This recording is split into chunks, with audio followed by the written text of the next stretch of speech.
Assalamualaikum. My name is Nurin Hashanadhirah binti Muhammad Najib, and I will present assignment 2 about comparison between institutions and markets in the Islamic financial and conventional services.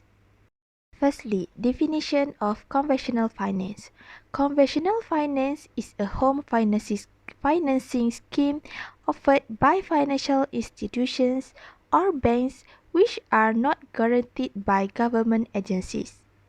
It is also known as a transaction based on interest rate for saving surplus or deficit spending units to loan or borrow fund in financial market.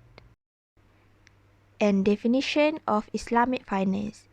Islamic finance systems are very similar to conventional, that is, banking activity that complies with Sharia and its practical application through the development of Islamic economic that includes mudarabah, murabahah, musyarakah, wadi'ah, and ijarah. A value proposition is a promise of value stated by a company that summarizes how the benefit of the company's product or service will be delivered, experienced, and acquired. The value proposition of the conventional finance is geared toward customer-friendly customer services that are meant to attract more customers with the objective of profit maximization. If the value proposition of conventional finance involves socio-economic benefits for the consumer, there would not be any need for socially responsible investing, which is gradually gaining grounds as part of the aftermath of the recent global financing meltdown. The value proposition of Islamic finance is aiming for maximum profit while adhering to Sharia and regulatory requirements. Financial justice is a condition that allows Islamic finance products to operate in accordance with Sharia compliance. Profits are shared between the bank and the depositors with a pre-agreed ratio that is not guaranteed. Next element are structure. How the bank set up their bank and what are their modus operandi. Modus operandi for conventional bank. Firstly, the shareholders gives capital. Secondly, bank receives customer deposit and invest. And third, interest receipts are distributed. 4. Customer request for loan when they want to. 5. Bank borrows funds from the interbank. And lastly, bank lends the funds and at an interest rate. For the modus operandi of Islamic finance, firstly, sources of fund. Second, pool of fund. Third, application of fund. 4. Distribution of income. 5. Income from activities. And lastly, Islamic banking contract. Conventional finance and the type of contract are participating, which is deposit loan. For the Islamic finance, there are mudarabah and musyarakah.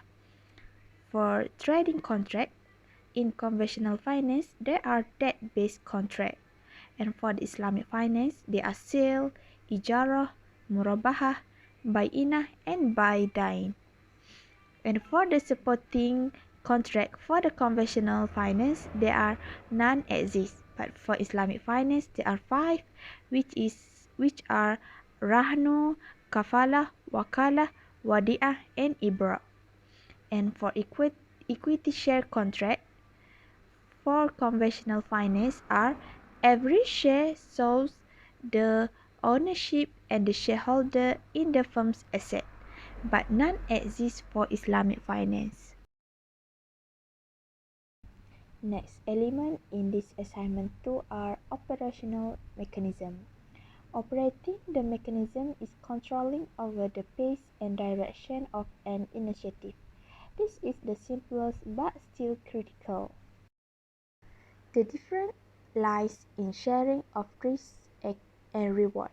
For the conventional, reward is fixed and predetermined. Total risk is borne by the bank and total reward belongs to it after serving the depositors at fixed rate. For Islamic, deposits were accepted through contract musyarakah and mudharabah where reward is available. Risk and reward both are shared with depositors. Rate of the depositors will link with outcome of investment.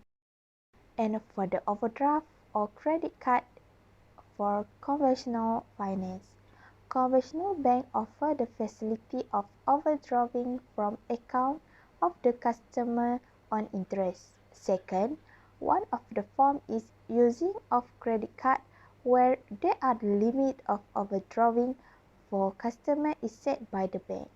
And lastly, customer will charge with the interest once the facility availed. Overdraft or credit card Islamic. As far facility of financing is concerned, that is not accepted by Islamic bank except in the form of murabahah. Next, however, facility to shop requirement will provided through debit card. And lastly, under murabahah, only profit is due when the commodity is delivered to customer. And that's all the video presentation from me. Thank you.